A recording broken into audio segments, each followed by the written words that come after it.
25 жаштагы Айтурган Маматкулованын өлүмү милиция тарабынан териштирилип жатат. Бул тууралуу Бишкек шаарынын Октябрь райондук ички иштер башкармалыгы билдирди. Окуя болгон жерге Ленин районунун ички иштер башкармалыгынын тергөө ыкчам тобу барган. Денени сырттан кароодо эч кандай сырткы жараттар табылган эмес. Бардык тиешелүү экспертизалар дайындалган. Дарыгер полидорго улануу, өз жанын кыюу, жүрөк кан тамыр курч жетишсиздиги деген алгачкы корутунду берген. Иштин материалдары андан ары тактоо үчүн Бишкек шаарынын Октябрь районунун ички иштер башкармалыгына өткөрүлүп берилген. Тараптардын бардык жүйөлөрү эске алынып, объективдүү иликтөө жүргүзүлөт. Кошумча маалымат кийинчерээк берилет деп билдирди милиция. 25 жаштагы келин 7-июль күнү ооруканада каза болгону кабарланган. Анын жолдошу жубайы өз өмүрүнө кол салганын айтууда. Туугандары болсо Айтурган Маматкулова киши колдуу болду дешүүдө. Кыздын апасы күйөө баласы буга чейин кызына кол көтөргөнүн, ошондой эле баңгизат менен алектенип жүргөнүн билдирген. Кыздын жакындарынын айтымында анын денесинде гематомалар байкалган. Бишкектин 1-май райондук соту мурдагы билим берүү министри Алмаз Бейшеналиевге карата чыккан райондук соттун өкүмүн күчүндө калтырды. Соттун мындай чечими 22 апрелде чыкканы 10 июлда белгилүү болду. Бейшеналиев кызмат абалынан кыянаттык менен пайдалануу беренеси боюнча күнөөлүү деп табылып, 3 жылдык мөөнөттө мамлекеттик кызматта иштөө укугунан ажыратылып, мамлекетке 1,5 миллион сом төлөөгө милдеттендирилген. Алмаз Бейшеналиев 2022 жылдын 28 сентябрында $10,000 пара алууга шек саналып кармалып, кийин үй камагына чыгарылган. Ага чет өлкөлүк студенттерди ата мекендик жогорку окуу жайларына кабыл алууда $110,000 пара алган деген айып коюлган. Алмаз Бейшеналиев журналисттердин суроолоруна жооп берип жатып, күнөөсү жок экенин, жакында баары ачыкка чыгарын, акча билим берүү тармагына инвестиция үчүн берилгенин айткан.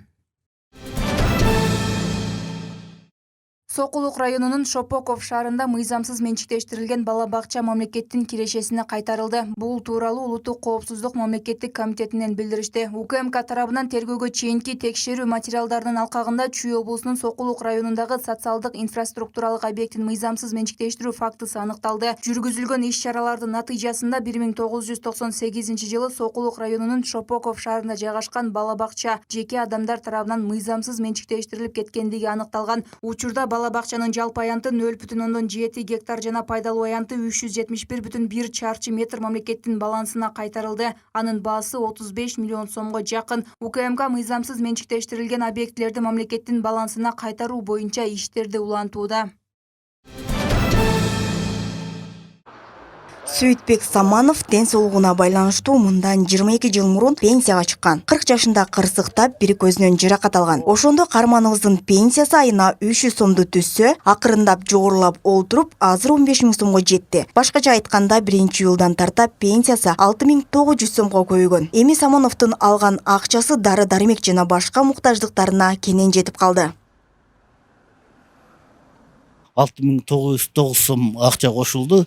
Ошондо общий 15735 сом пенсия болду.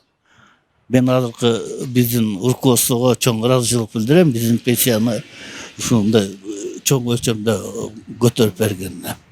Азыр убактылуу менен иштегенге мүмкүнчүлүгүм бар.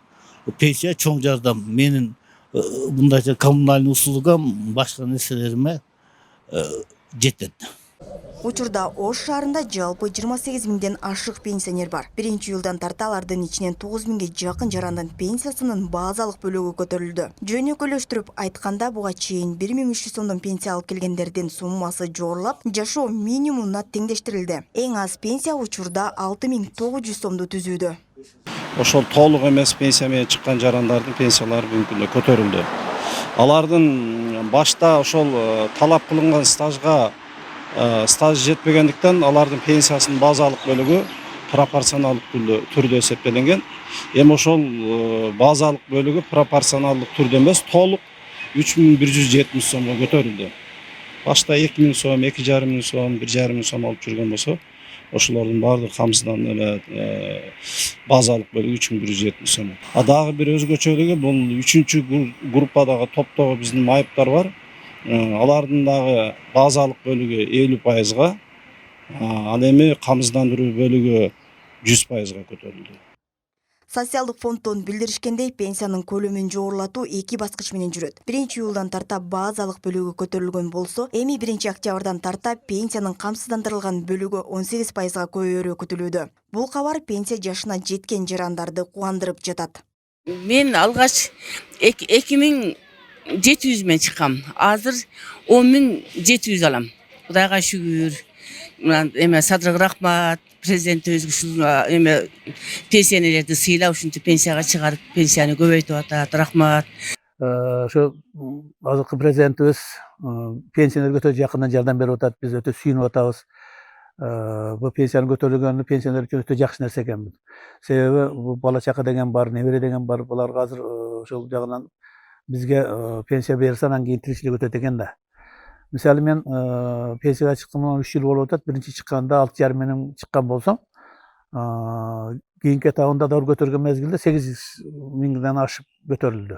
Эми биз мурун 5000 канча алат элем? 5200 канча алат элем. Азыр эми пенсия 6900 болуптур. Эми мунусуна да шүгүр, ыраазымын. Мурун каралбай эле келгенбиз, азыр жакшы.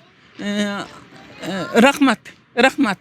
2023-жылдагы статистикага таянсак, өлкө боюнча 740 миңдей пенсионер бар. Алардын арасында жашоонун төмөнкү көрсөткүчүнөн аз пенсия алган жарандардын акчасын көбөйтүү аракети көрүлүүдө. Тагыраагы жыл сайын пенсиянын суммасын этап менен жогорулатып жатат. Жаңылай Каны кызы, Ибрагим Төлөбаев, Алато 24, Ош.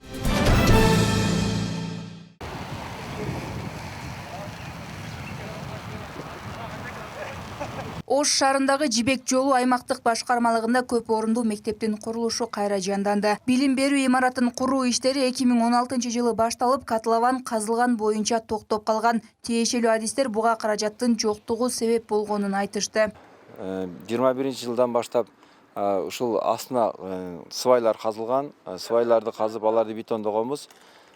Свайдын мен мисалы ошо башынан баштап эме кылган болсом, 24 метр тереңдикке чейин казылган. 24 метр эң немеси узун 24 метр чейин, андан кийин 14 метрге чейин болгон тереңдикте свайлар казылып, алар бетондор казылып, 22-жылы ошол Росферкти бүтүргөнбүз.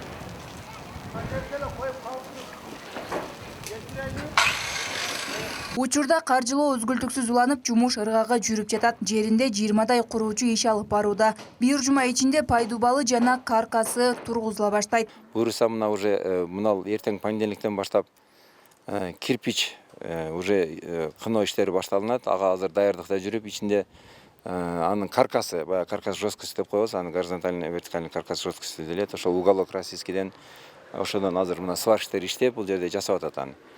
Буюрса эртең понедельниктен баштап уже кирпич келет. Кирпич кладка кыла турган балдарыбыз да келип, алар уже ишти баштайт. Билим берүү имараты 2 кабаттан туруп 625 орунга ылайыкташкан. Окуучулар үчүн ашкана, эмгеккана жана заманбап спорт залы менен кошо курулмакчы. Куруу иштерине мамлекеттик казынадан 212 миллион сом бөлүнүп, зарылдырылган жумуштар аткарылууда. Ал эми быйыл 2024-жылы кайрадан курулуш иштери уланууда. Азыркы учурда биринчи цоколь этажы бүтүп, жана биринчи этаждын колонналары коюлуп жатат. Буюрса быйыл октябрь айларында бүтүрүп берүүсү пландалууда. Эми толук эмес, бирок казына имараттарын жалпы саны 625 орунду бүт акчага жаты республикалык бюджет эсебинен болот. Окуучулар үчүн буюрса проектисине баардык шарттар каралган, ажатканалар каралган, спортивный площадкалар каралган, ойночу аянтчалар каралган, ичинде ажатканалар каралган, бүт шарттар менен заманбап мектеп болот буюрса. Быйыл Ош шаарында 5 мектептин курулушу жүрүп жатат. Анын экөөсү акча тартыш болуп, убагында пайдаланууга берилбей калган болчу. Жыл аягына чейин 1825 орунду жалпы 4 мектеп курулуп бүтөт. Айымкан Исралы кызы, Нурдөлөт Сантаев, УТРК Ош.